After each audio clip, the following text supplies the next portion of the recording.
Hi there. I'm watching Shaw TV, Channel 4, Saturday morning, and I'm just wondering, has your TV program, Channel 4, been hijacked by some crazed political organization? Freedom for All? I mean, this is not this is kind of strange, and I'm just wondering why you've got this Freedom for All thing on TV, public programming. It's really, really strange. Get it off the airline. It's weird. Bye. I'm a chemtrail guy, and I'll tell you why.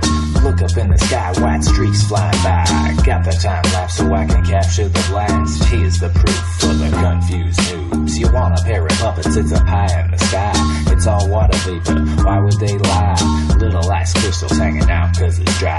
Dissipate slow so they don't realize. Living in a fog like a bump on a log. Don't you worry, spray text on the jaw.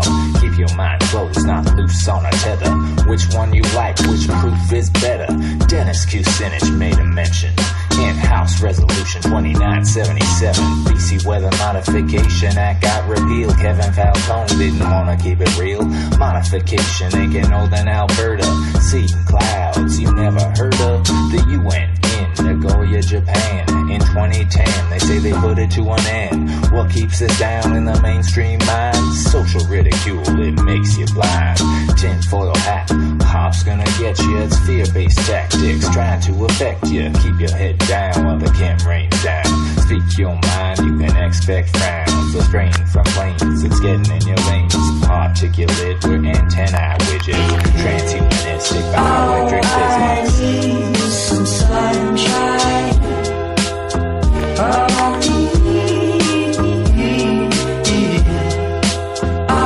I need some sunshine.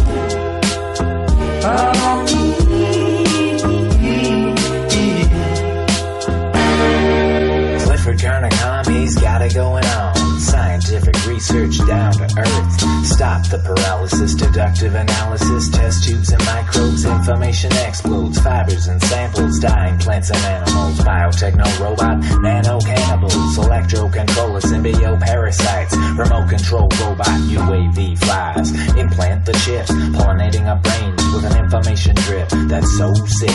It's way up in the sky. Why bother question? Breathe it in some more. You'll learn some lessons. Bad for your health. The whole world knows, simply not question, we do what we're told. If the elites want to kill us all, they be killing themselves. Having a ball, they will but they won't. They got an antidote, living underground, technologies to cope. How you like that? What you won? Looking back now, some things you could have done. Diet mending, bioelectric cleansing, living your life, tracking and trending. It's the information and complete control grid. It's what it's about, it's the way we live. Trying to have a rational conversation. All I end up with is mind manipulation. When we're living in a futuristic nation of tracking and tracing and techno celebration. Take a thought for a minute as we take it to the limit. A testament to the human spirit. Is it inherent? Is it to be timid? Or to ask questions, reach wisdom, discernment? Oh, I need some sunshine.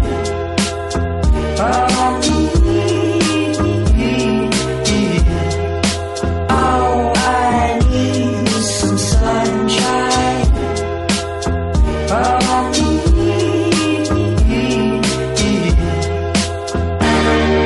Chemtrails forever, hidden switches and levers. You think these wise guys don't modify weather? Dropping like flies, denying the weapons while they're flying by, widening the heavens. Spraying white streaks means sunshine's decreased. Why are they depriving me of vitamin D? Geo-engineer the planet and life in the seas, coming from the government and corporate thieves. Politicians won't talk about the toxins in the air we're breathing, taking it in. The whole planet's living like a human aquarium, spraying us with this aluminum and barium. Perps out there, controlling the weather. Chemtrail police patrolling forever. Get some sun for real so the pineal can heal. It's the very best way how to keep it real. Oh, I need some sunshine. Oh,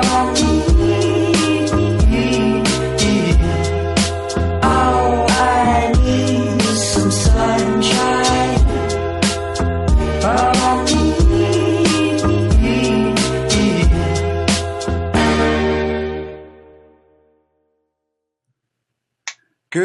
evening and welcome to Freedom Free for All. My name is Adam and I will be your host tonight.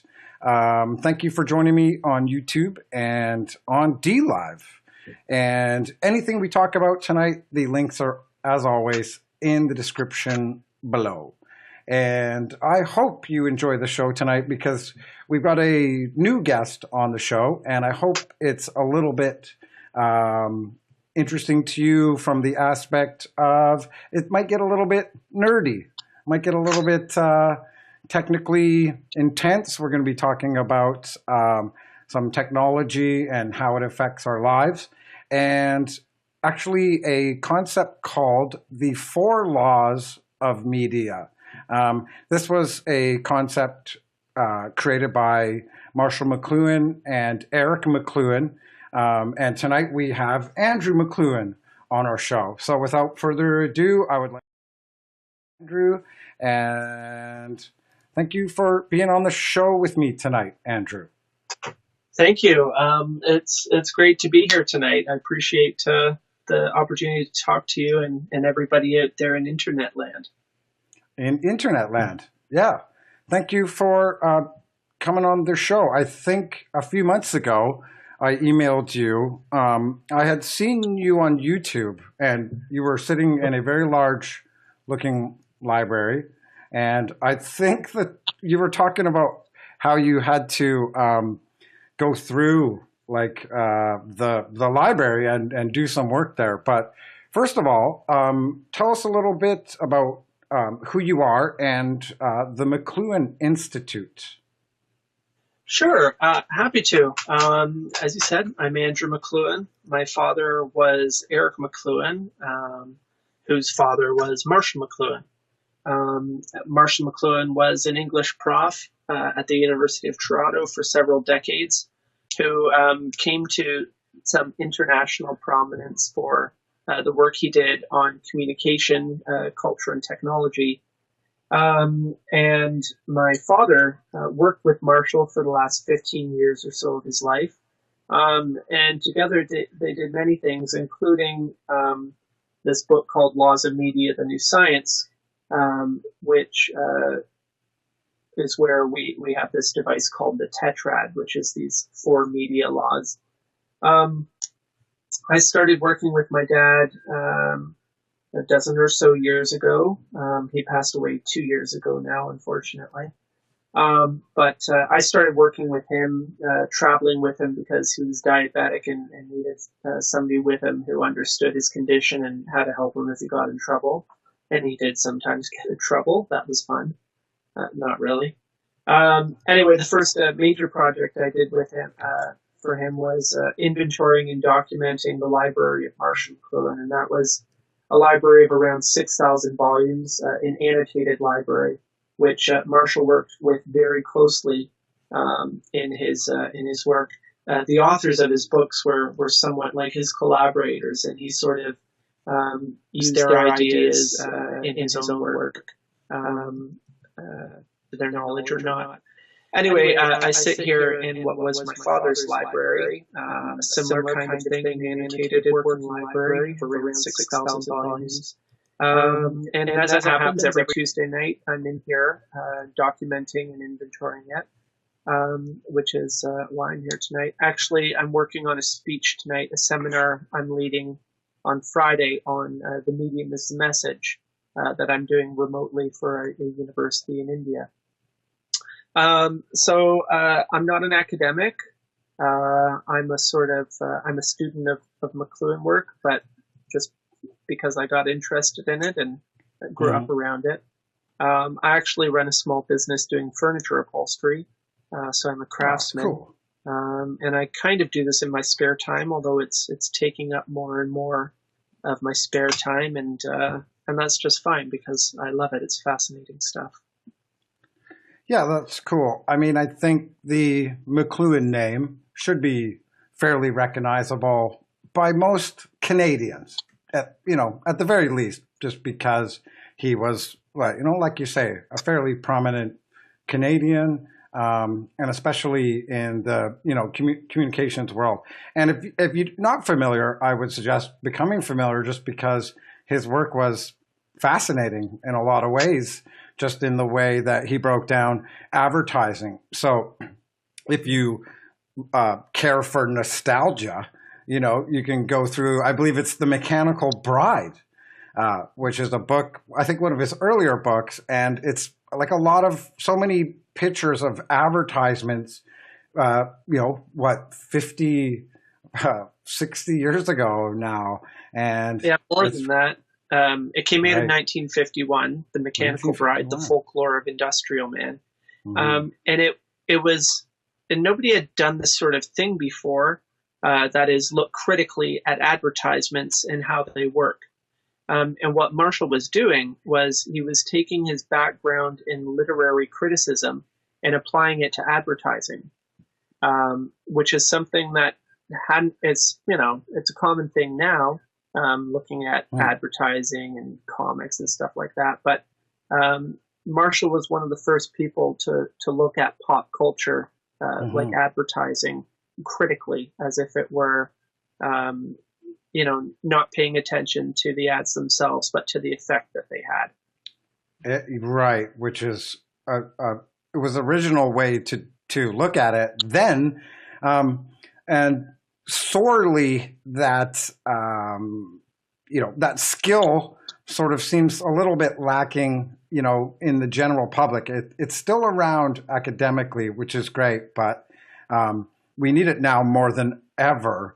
And I was always fascinated by, at some point in time, Super Bowl ads were things that people wanted to go back and watch again, like the next day. And just this whole culture around advertising, it always fascinated me. And I wonder what Marshall would think about the fact that, you can see a Super Bowl ad and then go online after the Super Bowl and rewatch, and people literally rewatch the ads.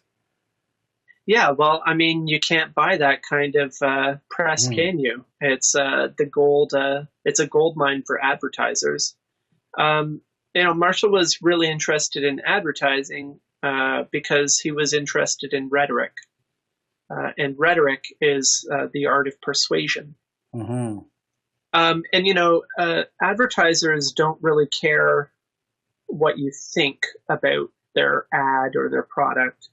This is why Marshall had such an affinity, and I think why advertising people had such an affinity with Marshall, is advertisers care mostly on effect. That is, they want to turn you into a buyer, into a consumer. They don't care if you think it's a bad product or a good product, as long as you buy the product, and there you are, a byproduct. So, Marshall was very interested in the effects of technologies over what we do with them at any given time. He would have thought that what we're doing right now is of little consequence. I mean, we're talking about things that people have talked about before, and there's nothing world revolutionary going to be spoken. But what is revolutionary is the fact that you and I can have this discussion between us and between however many people might be tuned in right now, and however many people might watch this in the future. And that's what's revolutionary. Absolutely. And the idea of the four laws of media, I think when your father and Marshall were working on this, the media that maybe they were specifically considering was, oral, oration, newspapers, magazines, radio, and television. So I emailed you about this idea of the Apple ecosystem, which includes a smartphone and a watch and these wireless buds that everybody wears in their ears now all the time, right? Like all the time. And now next year, Apple's coming out with eyeglasses. So, oh, really? They're Yeah. trying that again, are they? Yeah, well, they're going to do it this time. It was just came out about 5 days ago that they made an announcement what it looks like and everything. So, Okay. so here you have something that's on your wrist, in your ears, on your eyes, right? And then this machine that the smartphone that has all these technologies built in, a music player, a book reader, internet browser, and on and on and on. So I wonder, I don't really wonder, but I want to ask you to what you think about, like, is this the media now? This ecosystem of watches and buds in our ear glasses? Could that be considered media? Sure. I mean, this does seem to be the way that we're going. Piece by piece, we're technologically extending every part of our bodies and our beings, from our physical bodies to, less tangible things like our senses and sensation and our consciousness. And it makes you wonder where it will stop. It can't, is there an end point? What does the full apple look like? If we're slice by slice removing parts of ourselves to reassemble virtually, digitally. And that's an interesting question. I wonder what Apple's end game is for that, if they have an end game. And it makes you think that, piece by piece might add up to something. A replication of our physical being somewhere else, inhabited by our, intangible, our consciousness somewhere else. I'd never thought about that before, but that's an interesting thing to consider. And then, of course, we're obsolete. So, will we end up as, meat sacks in a Matrix type scenario? Are we already there? I think we are, with the horror element removed from it. We are, in effect, that kind of society. It could be quite frightening, I suppose. I'm not too frightened. No, I'm not frightened either. But I do believe that it's perhaps poignant and wise to consider, like, where you're going to personally draw a line in the sand. Sure. Yep. Like, yeah, I'll put the things on that I can take off. But what about the things that are suddenly going to be injected or implanted surgically or otherwise? Who knows what kind of technology they have nowadays behind closed doors. And even Steve Jobs, I believe, kind of famously said that, people don't know what they want, right? When it comes to a product, they don't know what they want. But believe me, they're going to want this, not because they want it, but because we're going to market it to them in a way that's sexy and they can't live without it, right? And so now Imagine living without a smartphone. Most people couldn't do it. Well, this is it. And the difficulty is that we have a bad habit as people, as humans, as a culture, as cultures, of not paying too much attention to what we're doing at the time, and only realizing after the fact that, maybe we should have done that differently, or maybe we shouldn't have done that at all. But by the time it seems that we realize that, it's kind of too late. Take what you're saying about the smartphone. Very, very quickly, these devices, and I'm using my iPhone right now for this, and I lean on it pretty heavily.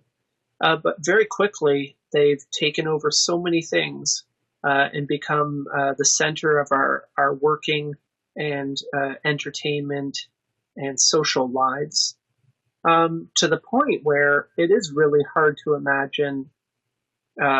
You would think society would come to a standstill without it, when in fact, it would actually. But the point is that everything that we do with these devices, we did perfectly well before in different ways. A little bit slower, maybe, a little less efficiently, perhaps. But we did it. I remember when it was, an anniversary of the iPhone is like the 10th anniversary or something, or of the internet. And journalists made a big deal about how, they couldn't do their job today without it. And, well, they could. In fact, they did their jobs very well. But the message of these technologies is change, and drastic change. And it's amazing to me when I go, I sometimes teach classes in elementary schools. And I love to teach a workshop on figure and ground, which is a very simple and powerful tool, like the tetrad, for looking at the effects of technologies. And I go into a classroom of, 6, 8-year-olds, 10-year-olds, and I get a big whiteboard behind me, and we talk about a figure that is the object of our attention, say the smartphone. And we illustrate the ground. So the ground being everything that you need in order to operate this technology today and all of its effects. And so this is a great thing to do with kids because they want to play and have fun, and this is all about playing and having fun and exploring. So I asked them, what do you need in order to have your smartphone today? And they all have smartphones, so this is easy for them. So they'll say, you need the internet. So I write on the board, internet. And so you need networks. You write networks. And you need electricity. So I write electricity. And, then we think about, I guess we need plastic and glass and silicon and raw materials and all these things. And I write these on the board. And, I guess we need technology and education and schools and understanding of how to do these things. So that gets on the board. And very quickly we get a big whiteboard or blackboard full of things. And we see how they're all interrelated and how they have relationships and depend on each other. And we can spend 20 minutes or half an hour doing this and getting a big board full. And then I'll say to them, I drop the other shoe and I say, now imagine you wake up tomorrow morning and your smartphone doesn't work, and neither does your friends, and they're never going to work again because the internet has gone down or whatever. And they go quiet, and there's a gasp. Because these kids, all they've known all their lives is this reality, and they can't imagine their day without a smartphone. They can't imagine waking up in the morning and not looking at it. They can't imagine how they would be in touch with their friends. I mean, even in the schoolyard, on the playground, they're using their devices. So it takes a minute for them to compute. And it's just a powerful way to tell them, well, this is the effect. And it's easy to see the effect when you take the figure out of the ground because the ground collapses. So the point being that we have the means to understand the effects of our technologies. We even have the means to get a good idea of what a technology will do before it becomes so ingrained into our society like smartphones are. But funnily enough, we don't choose to do that. The rush seems to be, it's a technological arms race. And it's, driven by politics and commerce mainly, and the push is to get your product to market as fast as possible. And so nobody wants to slow down and wait and test, the way we do for pharmaceutical companies, for example, who have to go through all kinds of testing and hoops and years of studies before they will allow a drug to be used by people. And I mean, what really is the difference between a drug and a technology? Not much. They both have drastic effects on ourselves. These devices that we use alter our senses and the ratio among them. They alter the chemistry and the makeup of our brains. And then they alter our society drastically. So I would love somebody to try and argue that they aren't as powerful. In fact, they're more powerful than any drug. Yet we have next to no regulation when it comes to their deployment in society. And I think, unfortunately, if we ever want to get ahead of this, wishing we'd done things differently, we're going to have to start looking really hard at doing that kind of thing. I'll get off my soapbox now. No, it's okay. I mean, while you were talking, I was literally thinking about this whole situation that the whole world has recently been shunted into, which is this coronavirus thing. And it sure would be nice to have a conversation with somebody and not have to talk about that. But when it comes to technology and, how, if you want to bring up how pharmaceuticals need to be tested but they are very much like a technology. Well, there's whispers and rumors on the internet that some of the potential forget about the pharmaceuticals.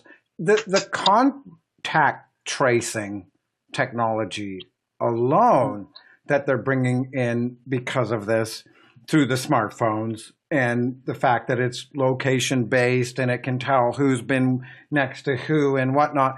It sounded like that's what you were kind of talking about, but rewind 2, maybe 3 months ago, and what you would have been saying wouldn't have, had to been taken to this other level of now we have this contact tracing stuff going on. But, despite all of the politics and the dangers and the safety and the reasons for and the reasons not to behind it, it really actually, when you sent me the 4 laws of media, there's a template that you have that you sent me that we'll look at. I immediately was like, okay, well, maybe I'll take this new Apple glasses and I'll try to go through an exercise. What does it obsolesce? What does it enhance? What does it retrieve? These things. And I could maybe do it, right? Maybe, I could have a go at it. But when it comes to contact tracing, it's like, whoa, what is going on here, right?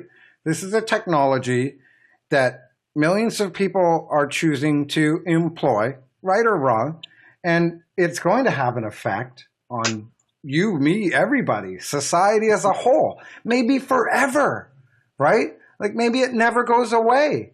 So how do we know, what does contact tracing obsolesce?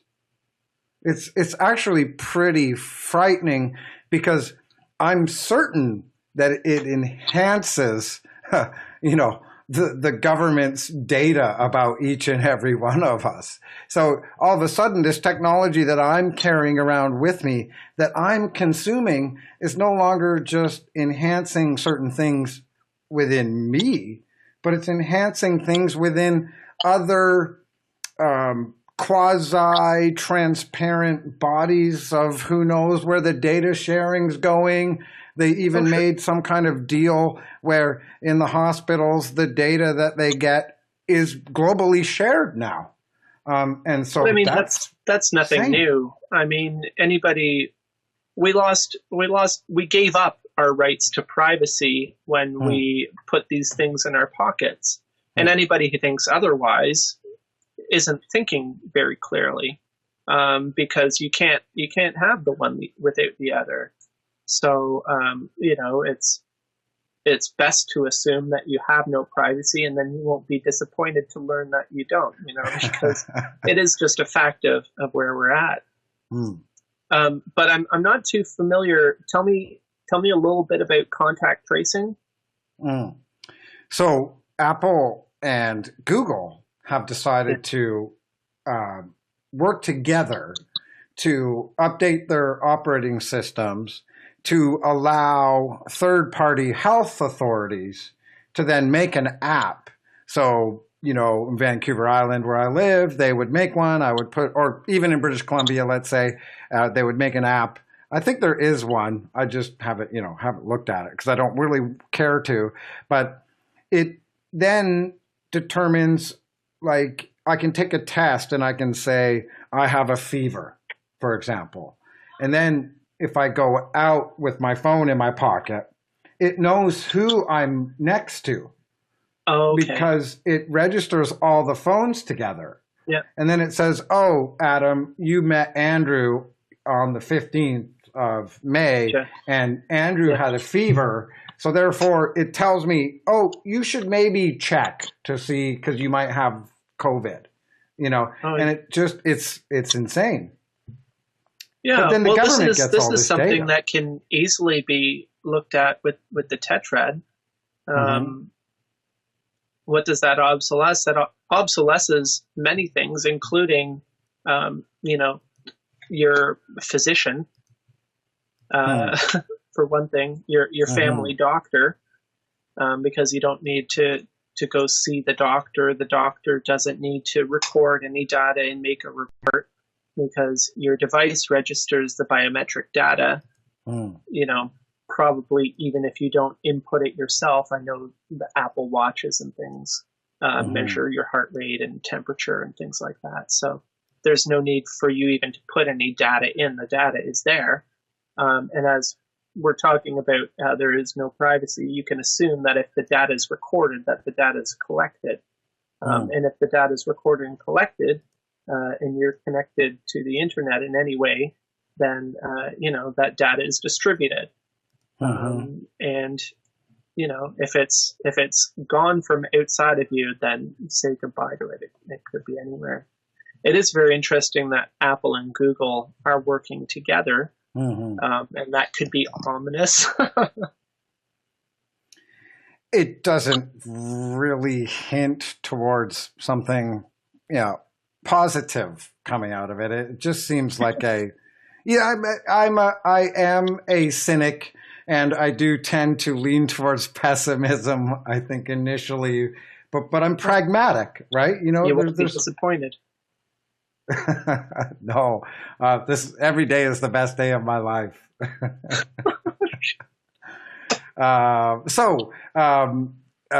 want to talk a little bit about possible strategies for success in understanding this world of new media that we're in now, which isn't YouTube or Twitter. It's smartphones and contact tracing and artificial intelligence and synthetic biology and high-tech stuff that actually does enhance us and do different things to our bodies. And so the media today, I don't think is as much newspapers and radio and what as it was, even though that still exists. But 50 years ago, that was the entirety of the ecosystem. Whereas today, it's really just been pushed aside. It's like just a formality. They kind of just print papers because they always have. But everything's online now. Everything's on your wrist and in your ears. And so I really thought for a long time that the 4 laws of media were just decades ahead of their time. And possibly were, brought out of the ether by your intelligent father and your grandfather, who are very well read and teachers and worldwide famous, speakers on media ecology and the effects on humanity. And we weren't paying attention. But maybe one day people are going to pay attention just simply out of they're going to have to. So I think the 4 laws of media are something that we can use to devise a strategy to, maybe at least wake up a certain number of people so that when robots start walking around in the streets and, people are offering things like Elon Musk has this neural net, which is an implantable brain thing, you might want to at least give it a little bit of thought. Yeah, carrying a smartphone around in your pocket's one thing, but implanting a mesh-like network into your brain, let's have a conversation about this. I mean, it's slight overkill. I mean, you don't really have to persuade anybody to engage with technology, on a constant basis. Kids lose sleep over it. They're texting and online and TikTok and whatever. Mhm. God, I'm going to start sounding like an old guy, but late into the night, probably wake up during the night and check to see if they have notifications, and up early and back at it and all through the day. But as dire and whatever that things appear to be, and I understand it's easy to be pessimistic, I'm quite optimistic, actually, because humans are very resilient. And I think, I think people are waking up to a very large extent.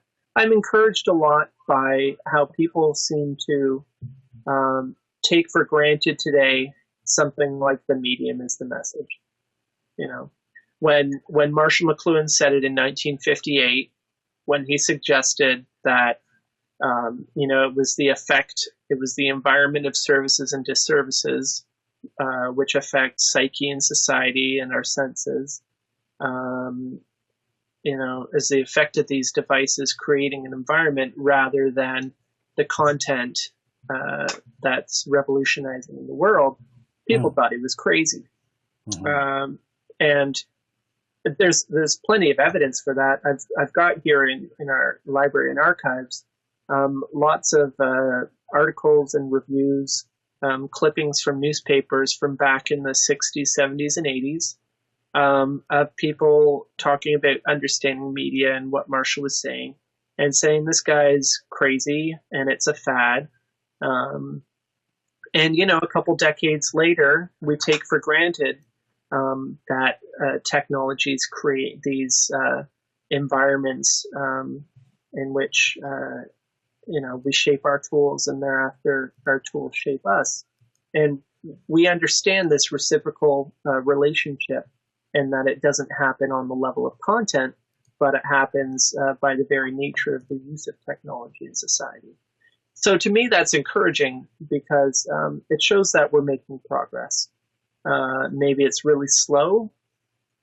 Maybe it's not as, maybe our understanding isn't keeping pace with our technological advancement, and maybe that's a big problem. But I am hopeful. And what can we do? The situation we're in right now, with COVID-19 and people at home, although it's starting to open up, maybe for better or worse, it's actually a great opportunity to study the effects of technologies, because we're, somebody said that if the temperature of the bath water were only to increase half a degree an hour, we wouldn't know when to scream. And so events like this are really useful because they dislocate us. They have the effect of shutting off the cold tap and turning on the hot tap, and all of a sudden the bath is damn hot, and oh my gosh, I'm burning. When technological change happens so quickly as it does in a time like this, which is in effect a wartime, we notice what's happening. And that's, so as far as strategies, I would suggest that people pay attention to what's happening. On the personal level, how are you feeling these days? And how is that different from a few months ago when you were living a different life? Because we're living different lives now. How does it feel to look at, to watch a movie, to watch a concert, on YouTube, to see all these people standing together, sweating and coughing and drinking and spitting and whatever? How does that feel?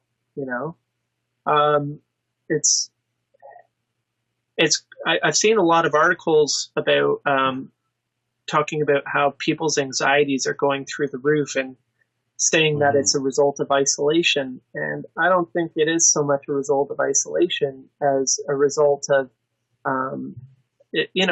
we haven't been practicing social isolation at all. We've been changing how we socialize, and we've been socializing more and more and more online and on screens. And if you look at the changes in people from the introduction of the smartphone, iPhone, early 2000s, look at the changes in society then, and then look at what's happening around today when use has gone through the roof. I think you'll find similar changes from then, only magnified. And so, this was one of Marshall and Eric's strategies when they wanted to understand what's happening, to observe, to make an inventory. The medium is the massage, an inventory of effects was the title of a popular book that Marshall wrote. And pay attention to that, an inventory of effects. So when Marshall and Eric wanted to understand a situation, a technological change, they just started making notes. Look around at what's happening. Look at the effect on culture. Look at how the relations between people are changing. Look to pop culture, because the changes happen first in popular culture. They happen on the level of speech. Look at how words are changing, how people are using words differently. We started talking about social isolation, and that quickly became changed to physical isolation. Why? What's so uncomfortable about the notion of social isolation, or how is that inappropriate? Anyway, it's very instructional. You can learn a lot from following how language, especially popular use, changes in the way we use words. Look at advertising. It's almost comical to look at how advertisers are meeting this situation, because they don't know what to do. Yeah. And a large part of that is because they don't know who they're selling to, because we're changing so fast.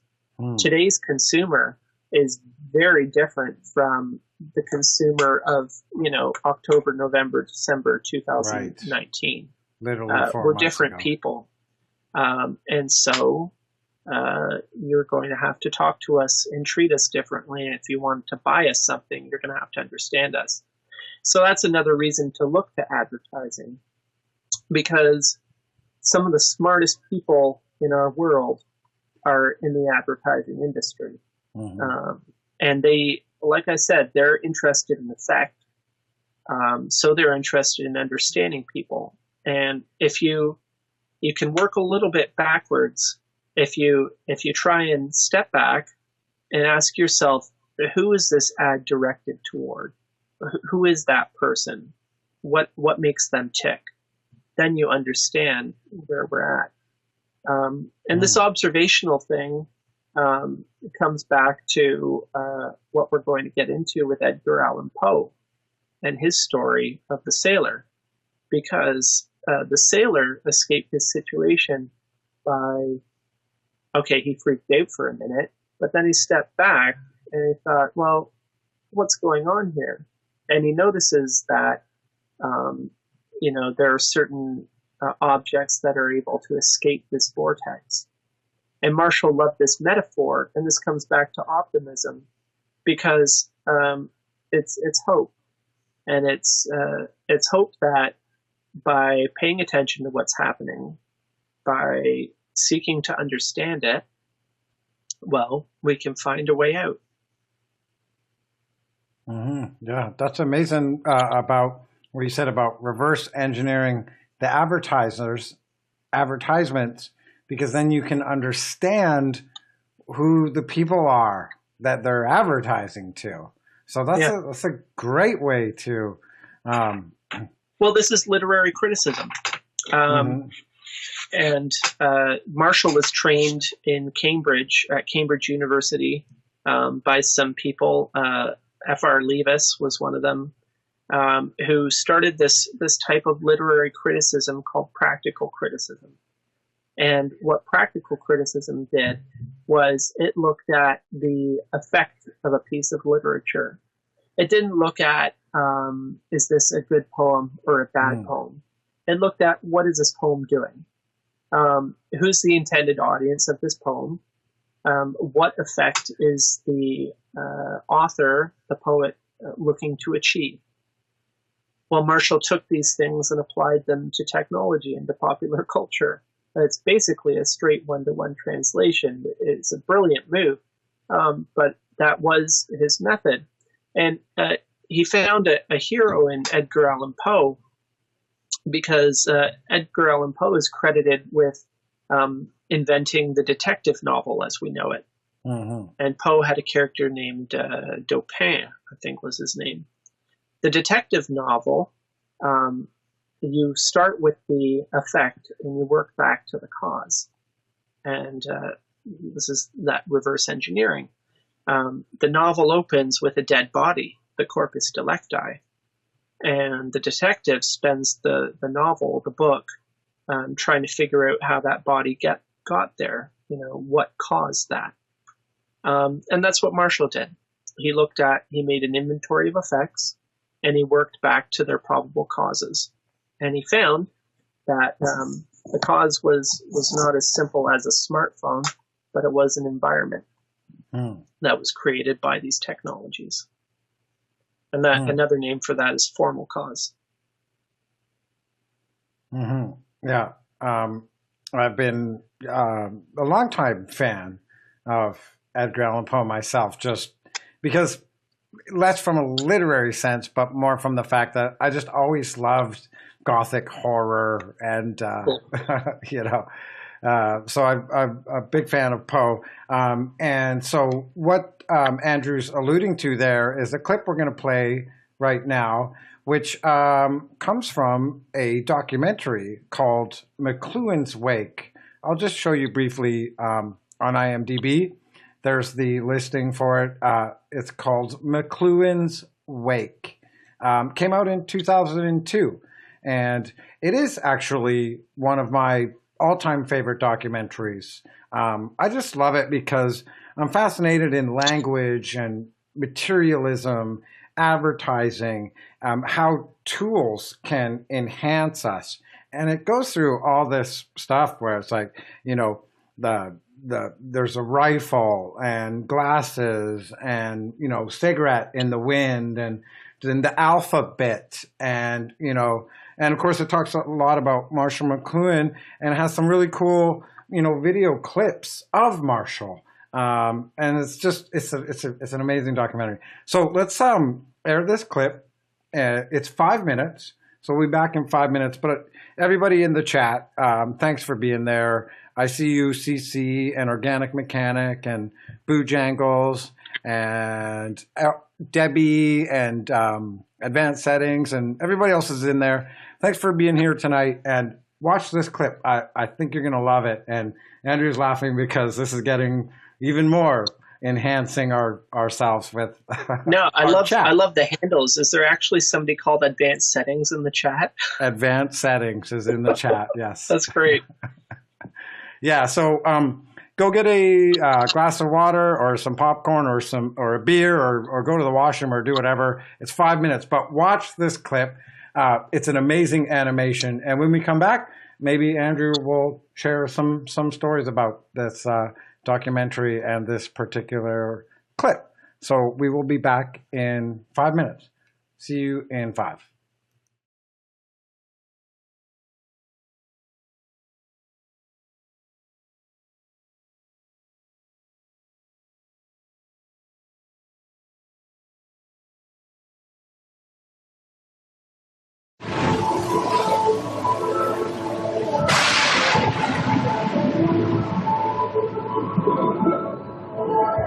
The huge vortices of energy created by our technologies present us with unfathomable consequences. Put a decent man in an airplane a few hundred feet above a village, and he will kill without compunction, inflict appalling pain and injury on men, women, and children. That bomber pilot is really very much like the person introducing any new technology. None of these people ever consider what will be the impact or the effect of what they do when they pull that trigger. We cannot trust our instincts or our natural physical responses to new things. They will destroy us. How are we to get out of the maelstrom created by your own ingenuity? It's working. Edgar Allan Poe has a story called The Descent into the Maelstrom. Poe imagines a situation in which a sailor who has run up. When I was young, I fished with my brother out beyond the vortex of the maelstrom. We had great luck in those cross currents until the day the sky let loose a furious tempest.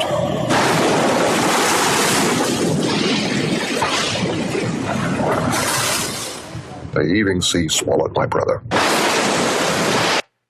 Okay, let me pause this. It's playing like twice as fast as it should, and I don't know why. It's the speed up. It just makes it more exciting.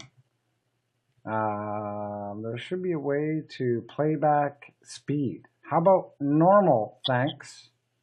Okay, let's try this again.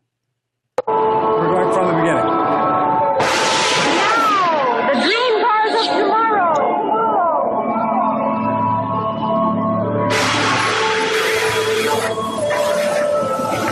Roger, roll, Challenger.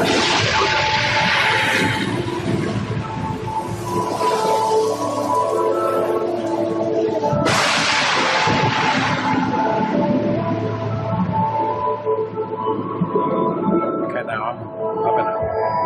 The huge vortices of energy created by our technologies present us with unfathomable consequences.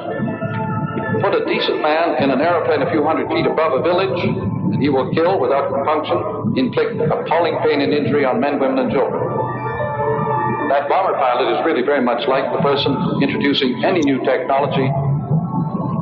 None of these people ever consider what will be the impact or the effect of what they do when they pull that trigger. We cannot trust our instincts or our natural physical responses to new things. They will destroy us. How are we to get out of the maelstrom created by your own ingenuity? Edgar Allan Poe has a story called The Descent into the Maelstrom. Poe imagines a situation in which a sailor who has run up.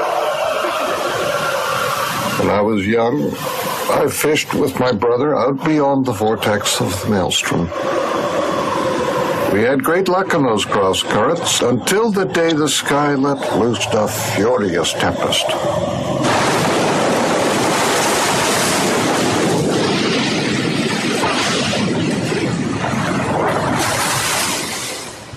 The heaving sea swallowed my brother, and I was swept into the chaos of the maelstrom.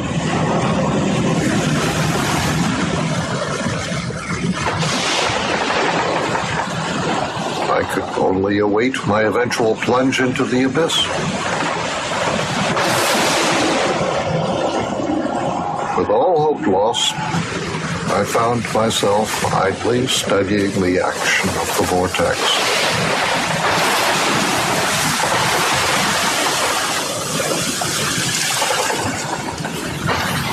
Some objects did not fall, but were whirled to the level of the sea.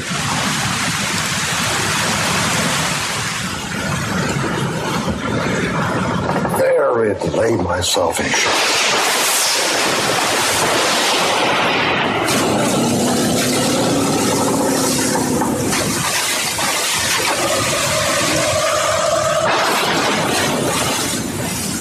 I tied myself to an old steamer trunk, and I abandoned my doomed ship.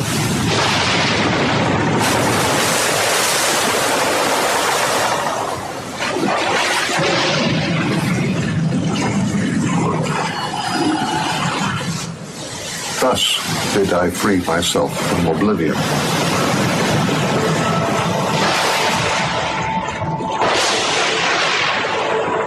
The huge vortices of energy created by our media present us with similar possibilities of evasion, of consequences, of destruction.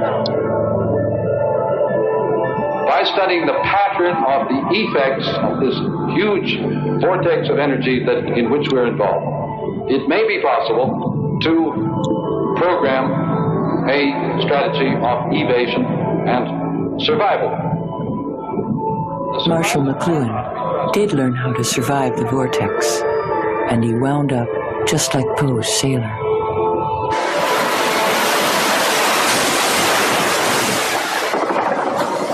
My rescuers were old mates of mine. And yet they would not believe that my experience had been real.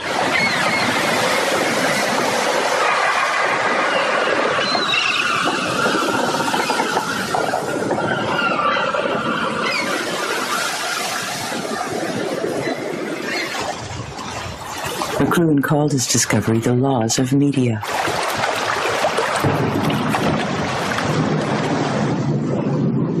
He said, there are 4 simple questions that reveal the future of all technology.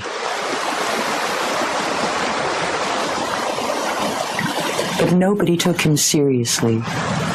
Some said such prediction impossible, but most just assumed that the future would be bright.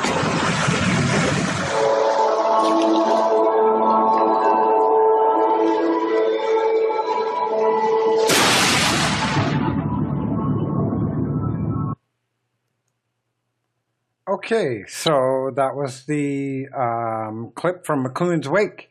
It's the animated version, I guess, of Edgar Allan Poe's The Maelstrom, which is the short story. I recommend you download it online and give it a read. It's a great little story. And I think the meaning behind it is particularly applicable, just like Marshall McLuhan thought. But Andrew, you know, the one thing that really got me about that clip is, or, you know, the story is at the end, he gets hauled into this boat and it's his mates and he tells them the story and they don't believe it. That's really, to me, where it's so real. It's so real. Right. That's great for me to hear. It's the one time, see, I play the sailor in that. I was hired by the production company to be the sailor in the reenactment, as well as elsewhere in the movie. I play Marshall McLuhan as a young man, and I'm sitting in this sailboat reading books and writing and stuff. But that reenactment of Descent into the Maelstrom is narrated by my father, Eric.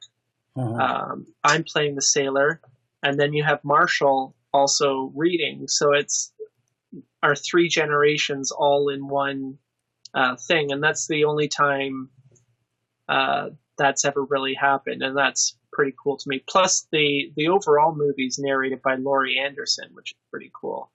New York performer. And yeah, it is a really powerful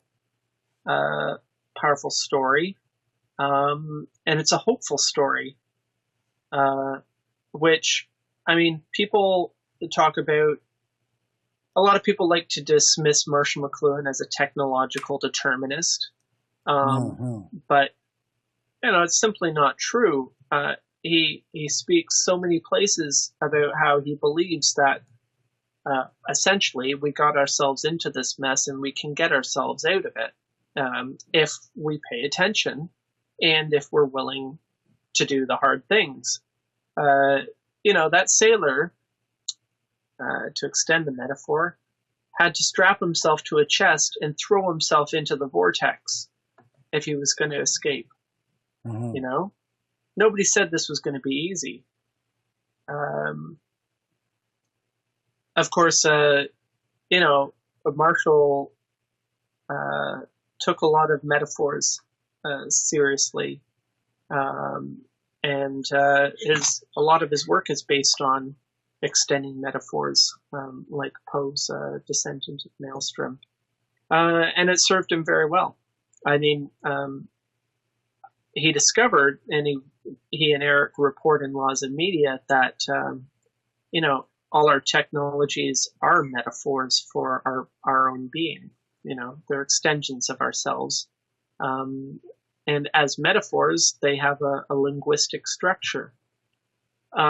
It's possibly no surprise that an English professor would arrive at that conclusion. But you know, it served him well, and you can't argue with what he was able to do with his the tools he had. Well, I always appreciated that particular speech that he gave, and that aspect of devising a strategy of evasion. But Yes. you know, thankfully, he also literally said survival. You know, Yeah. there is potentially something at stake here. You know, that it sounded to me like he was pretty serious about it, right?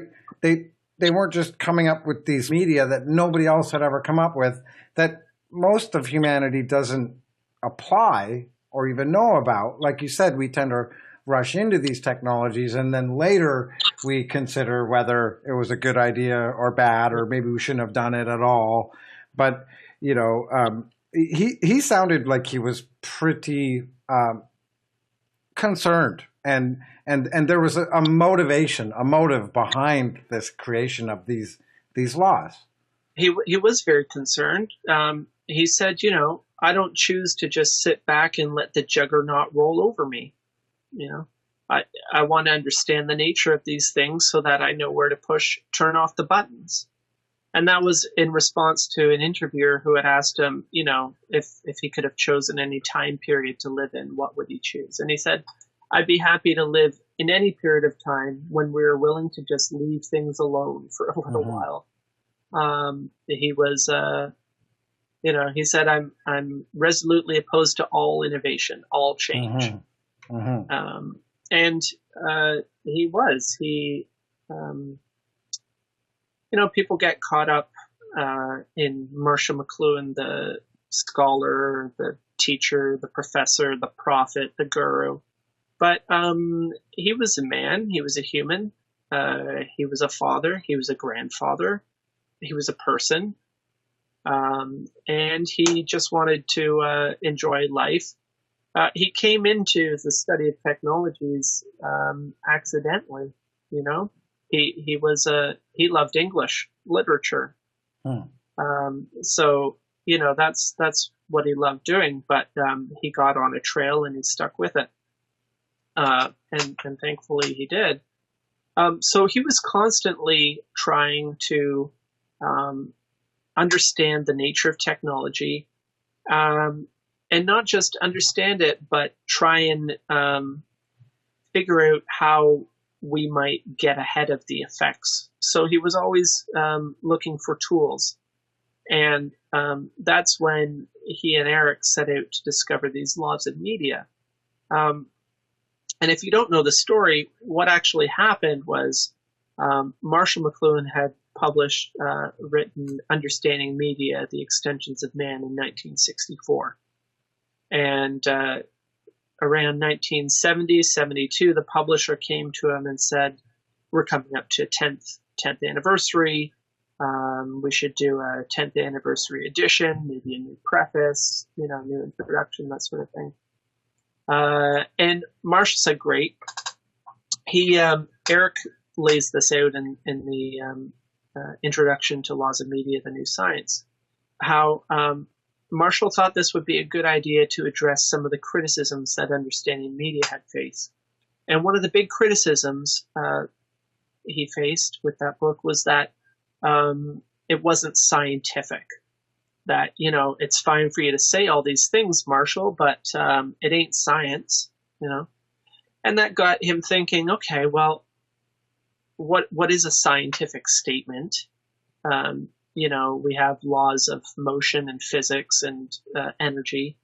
You know, what can we say about technology, about media, that might be a law, in that it would be applicable across the board, across technologies. So he and Eric sat down and they went to work, and they looked through all of Marshall's writing up to that date, and they found that they already knew several things that all technologies do. One thing, quite obvious, is that all technologies enhance some function. So they make something easier, they speed it up, They make it more convenient.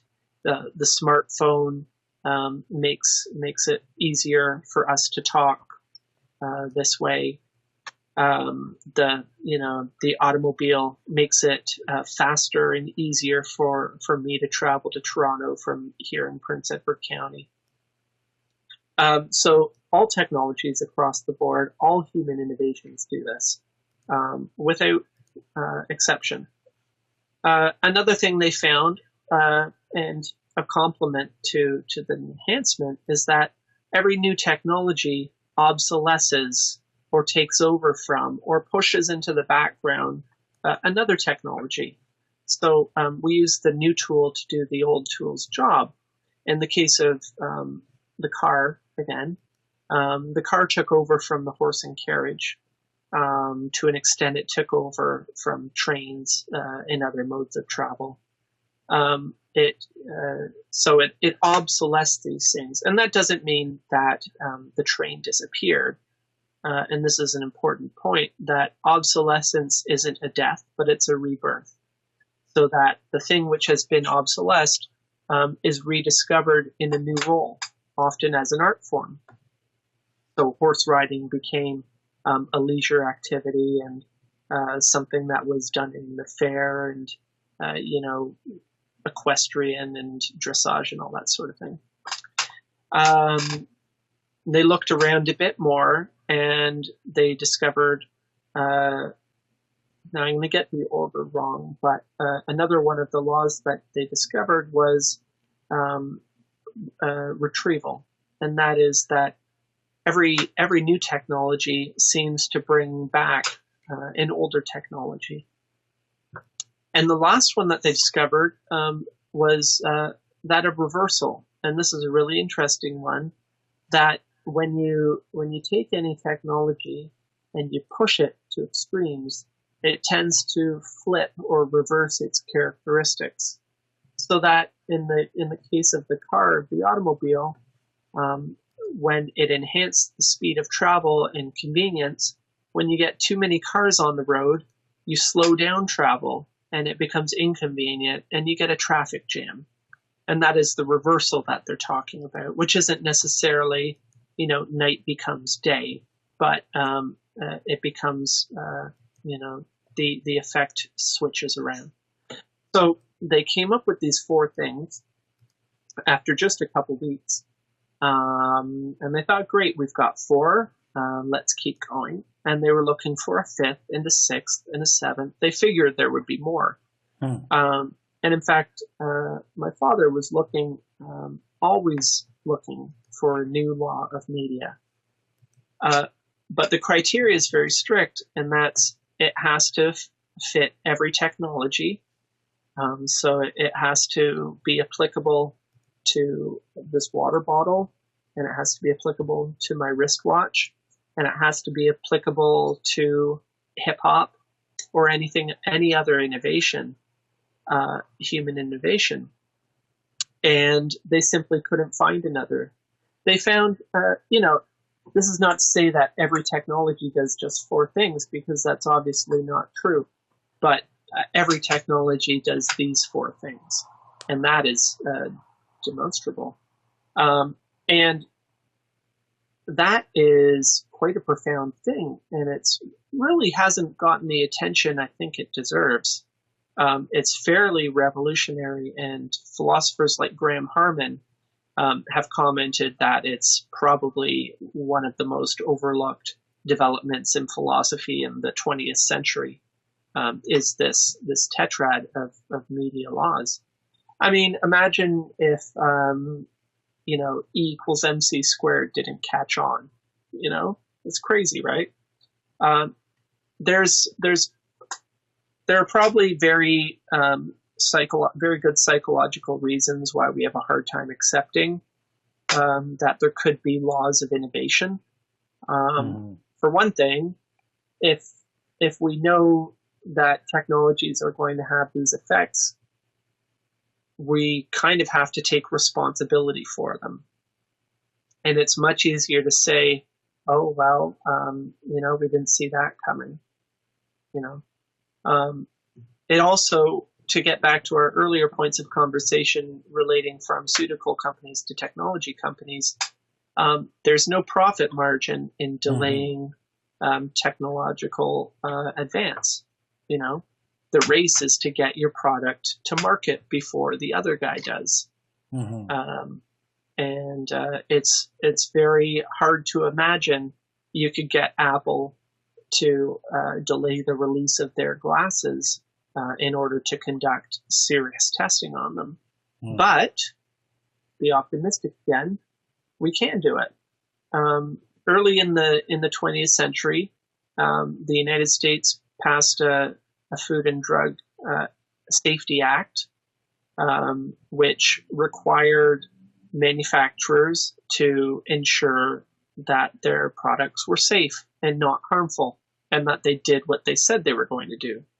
This led to the creation of the FDA, the Food and Drug Administration, which was created by the U.S. government to oversee food companies and pharmaceutical companies to make sure that the things which they advertised and sold had the effect that they advertised and didn't have negative effects. We are in the position with things like the tetrad to anticipate, pardon me, the effects of our technologies. We can certainly test, take a group of people and test what the effect of a new technology will have. But there currently isn't the political will to do so, because there isn't the public will to do so. This Food and Drug Safety Act only came around because a lot of people got sick and poisoned by, I forget what product it was. I think it was spoiled meat or canned something or other, or some kind of snake oil. But there was a huge public outcry, and that's what it takes to get politicians to do something about things. And currently, people just want the new technology as fast as they can get it. They want the new iPhone. They want the new Apple glasses, especially in a time like this when it seems that connectivity is so important. People don't seem to have that desire to want to pause because they have a hard time. It comes back to that bathwater only raising half a degree an hour. They're not being scalded, so they don't understand that it's having this huge effect. And by the time they realize that we're living in a smartphone dependent world and that nobody has an attention span, that everybody's anxieties are through the roof and everybody's medicated, it's a little too late, isn't it? And instead of learning that lesson and saying when the new iPhone comes out or whatever it is, saying, well, maybe we should think about this before we do it, we kind of forget. So here's hoping that we start to remember. Yeah, I think that is the crux of it. I mean, one of the things that I've been interested in for a few years now is this concept of transhumanism. And it came from, it actually goes back quite a while. I mean, early machinery that we built had some impact on even robotics today. So it goes way, way back. But in the 60s, there was this idea of hedonism, right? Which is kind of like materialism, right? We want material goods to make us feel better about our lives. We would rather be Michael Jordan or Donald Trump or, pick your rock star, pick your pop star, Kim Kardashian. I mean, I don't even know who that is, but I've heard the name. So this idea that, I guess really sex sells, right? Like you could be this, you could be that. And we don't have, I don't think ever, maybe I'm wrong when I say ever, but currently we do not have the skill to get out of that sort of hedonistic way of like, oh, if only I could be better. If I had a nicer car, maybe I would get more women. Or if I had more money, I could have a nicer car, which would get me more women, or whatever it is. That's totally in the way. And it just pulls a veil over our eyes where we cannot see any potential danger because we just want material things so bad. Sure. Well, I mean, it does seem that we're accustomed to looking outside ourselves for the answers, which are generally inside ourselves. And I don't even know if it's a case that it's easier. Maybe it's more convenient, or maybe we've forgotten how to do any other thing. But, you know, our act of innovation in the first place is to take something of our body or from within us and put it outside of ourselves. So, you know, that a camera, you know, takes the place of the eye, and the microphone and the speaker and the headphone take the place of the voice and the ear. And these are all ways that we are looking outside of ourselves. So it's a very long ingrained habit. You know, there are a lot of movements to reverse that. Meditation, you know, to meditate is to go within. You know, the more I think we head in that direction, the better off we might be to look in the end from ourselves. Of course, you know, there's little profit. Well, actually, there's a lot of profit to be made in mindfulness and meditation, isn't there? Of course, there's an app. I love it. But certainly less than in the alternative. But, you know, transhumanism we've been doing that on one scale or another for a very long time. It's just today that we're doing it quite so literally by, you know, technological body modification, which is a really grotesque, it's pornography, tech pornography, really. But we've been doing it in more subtle ways for a very long time by these other technological extensions, which are a form of transhumanism, you know, proto-transhumanism, maybe. Proto-transhumanism, yeah. It does go back a long way. But like you say, now it's, do you really want to get the surgical implant in your brain? You know, and I think we're on the cusp now. In for a pound. Yeah. Well, we're on the cusp now where we have to have that conversation. And here's another conversation that we're going to be having very, very soon, which comes straight out of the science fiction books of the 20th century, which is, do robots have a soul? You know, there's a conversation that we are not prepared to have as a culture, as a species, not just a culture. The question might turn into, do souls have robots? But the funny thing about you know, people's freaking out about cell phone implants and stuff is, I mean, look, we already have it in effect. You know, you know, we are as wedded to these devices as if they were part of us. Yes. You know, so it isn't today.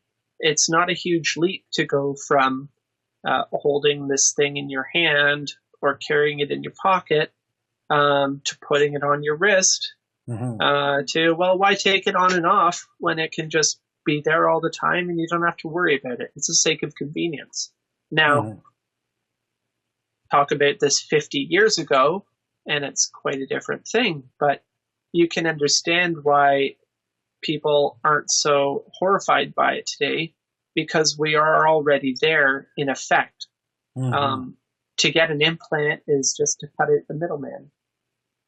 Well, I guess I'm old enough to, you know, I didn't grow up with this in my hand, right? So for me, it's, I mean, I understand what you're saying, but if I had to, you know, make the choice, I would throw it in the garbage, right?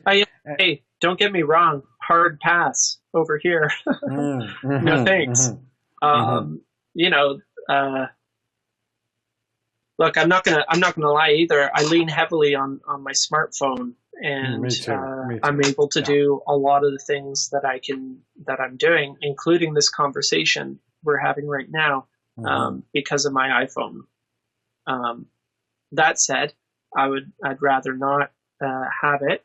I'd love to be in my workshop. I'd love to be reading these 6,000 books, and I just got a dozen Wyndham Lewis novels. I got the 5-volume set of the works of Thomas Nash this week. And when am I going to have time to read it?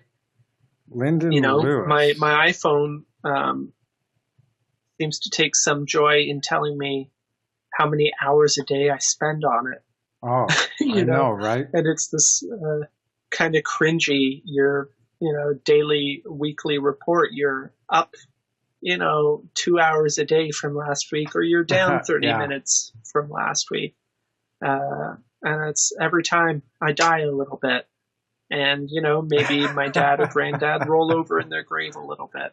But, it's kind of a means right now. And, it used to be that an iPhone or something was a luxury device, but now, in fact, the luxury is to be not have to have one and use one. Right. And that's a reversal for you there. There you go. And, speaking of reversal, you were talking earlier about students that you would teach, and they, I remember when I was in school, I would write stories about a high-tech something, a world or a spaceship or computers that are, this kind of thing. But it almost strikes me as reasonable to consider that when you live in a world where you're surrounded by high-tech spaceships and computers and phones, wouldn't you write stories about a world where that didn't exist? Like, it seems to me like the balance would swing the other way. I'm surprised to hear that you didn't tell a story about, and some students would write stories about where there were no computers in the future. Yeah, well, one thing I also like to do when I'm in those classes, just to blow their minds a little bit, we've done the figure and ground thing, and I take the smartphone off the board, or sometimes I just erase the whole thing just to shock them a little bit more. And I start to talk about how we used to do things in the old days, which is always a challenge to do without sounding like an old guy. But just to prove the point, I hold up my wrist and I say, this watch doesn't run on electricity. It's an automatic watch, and it works mechanically. Mechanics used to be the high technology of the day. And there's a set of buffers in here that as you move your wrist, they move around and they wind the watch. So it's an automatic watch. And this was a big technological development in the day. But it's also to show them, and I wish I could take the watch apart to show them how it's made and the intricate, the thousands, hundreds and thousands of pieces that go into it. Human ingenuity is a remarkable thing. And I think we tend to sacrifice a lot of it for the sake of convenience, to our detriment. We generally tend to simplify rather than to make complex. Although there are certain of us who swing the other way, and those are my people. But just to show them that point that what technology means is more than what you can plug in.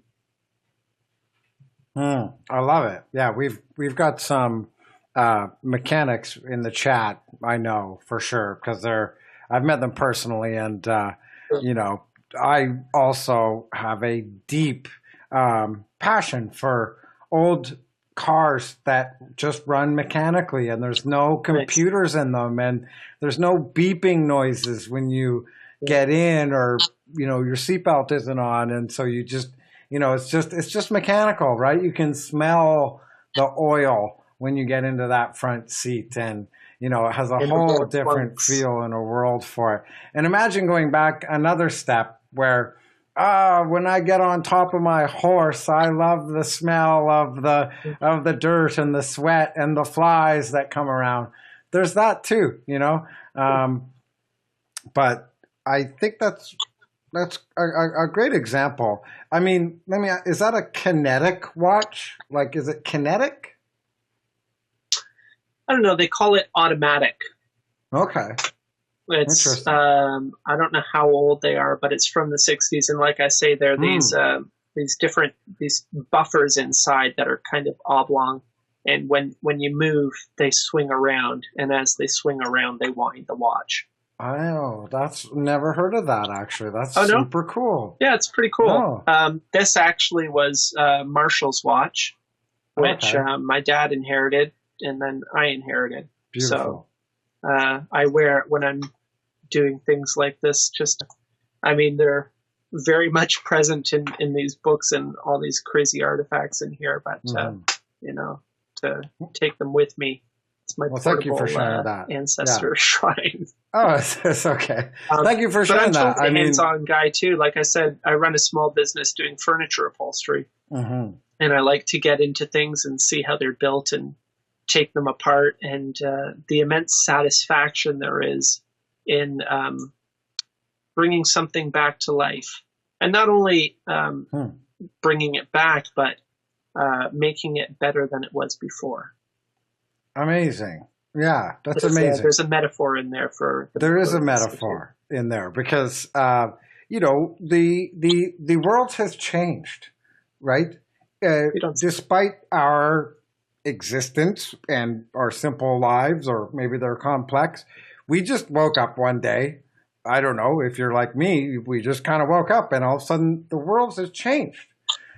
So one of the things that I've embraced since the change, 8 weeks ago or 12 weeks ago now, split the difference, 10 weeks, is farming, right? Like I got a garden plots everywhere, and I'm planting stuff, and I got a chicken coop about 80% built, and I want to get chickens because I want to hear them and I want to smell them, and I put dirt on my face and no, I don't want to smell them.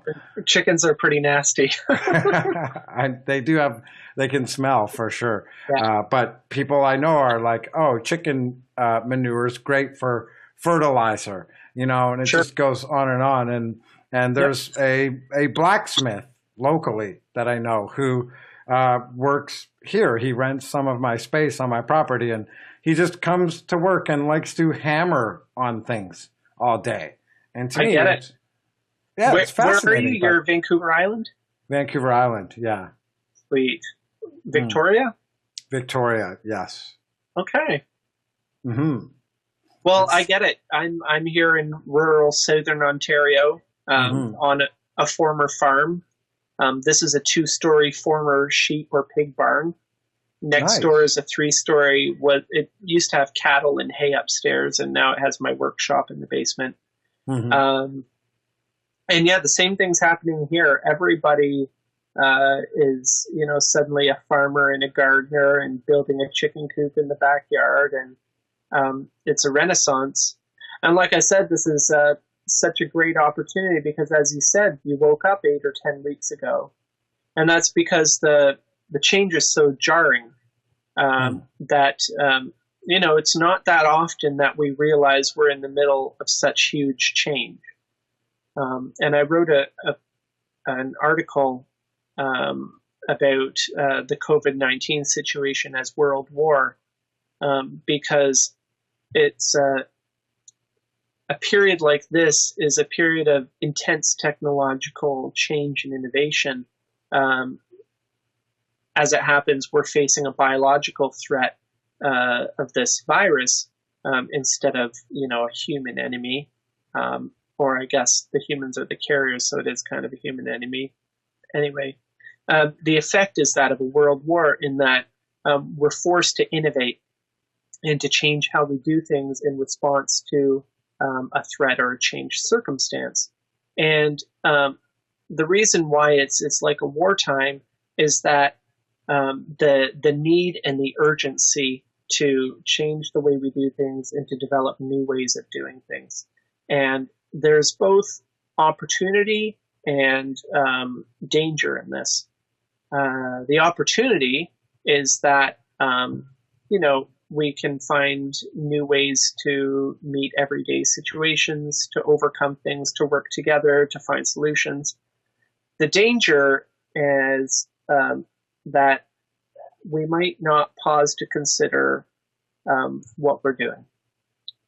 And in a wartime, governments relax regulations that they normally have in order to support companies developing, for example, arms or detection or this sort of thing. And the usual restraint we have, what common sense we have, is put aside a little bit because we're facing such an existential threat. And that's a situation we're in now. I would seriously urge people to consider that. Think about what changes they're going to do to themselves, because we know that when we use technologies like screens and computers and smartphones, etc., our brains are very plastic things. They change to what they're given as input. Our senses as well are very adaptable and malleable. And we see the fallout from that in anxiety and depression and these other things.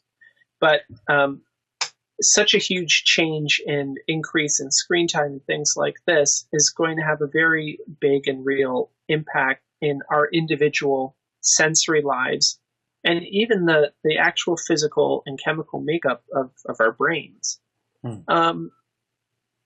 So think about that. And I understand that, people have to work, and a lot of people are working remotely. Canadian company Shopify, for example, has just announced that they're permanently moving remote. Tech companies like Facebook, Google, Amazon, except for the workers in the factories and supply companies and stuff, have all moved their people remote. This is going to have such huge impacts. And you don't necessarily have a choice if you need to provide for yourself and for your family. And so I have sympathy for that. But that doesn't mean we're helpless. It's not easy, but my number one recommendation is to balance that screen time as much as possible with other activities. Stare blankly at the window if that's all you can do. I happen to be lucky because I'm surrounded by thousands of books. And I always read every day, not as much as I'd want to, but read as much as you can, because there are things that happen to your body and your psyche from exposure to books on the page, not on the screen, books on the page, the printed written word, that don't happen other ways. And you'll be the better person for it, I think. That I totally agree. Like, I was a work from home entrepreneur before, about 2 months ago. And then everything kind of changed. And I was a little bit surprised because not working out, in an office or whatever, nothing really changed, but clearly a lot changed. So, I had a lot of screen time before because it was just computer that I worked on. But then everything changed, and I was like, I need to get a shovel in the dirt and just get in the yard. And I'm spending at least half my days now in the yard because it's health for health. Like, I know that I need to do it, or I'll just go crazy.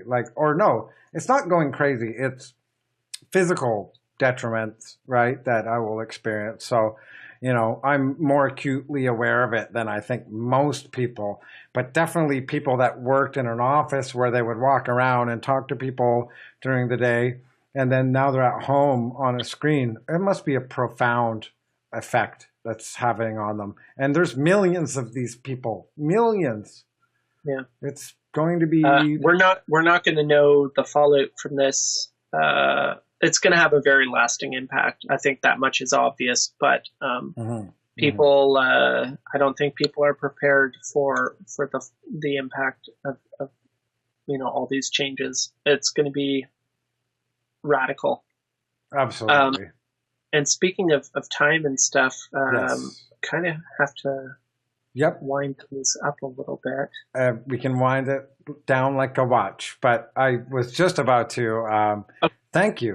And thank you for sharing stories about McLuhan's wake and your grandfather's watch and bringing the McLuhan family on to our show, Freedom Free for All.